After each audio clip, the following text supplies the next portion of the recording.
जगी धन्य तो राम सुखे निवाला। कथा ऐकता सर्व तल्लीन झाला। देहे भावना राम बोधे उडाली। मनोवासना राम रूपी बुडाली।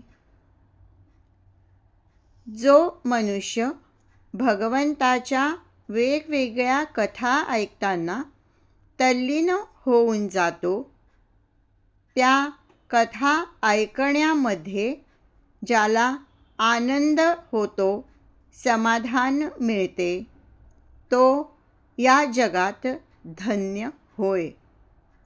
भगवंताच्या ज्ञानामुळे त्याची देहबुद्धी नाहीशी होते आणि त्याच्या अंतःकरणातील सर्व वासना रामाच्या स्वरूपातच विलीन होऊन जातात.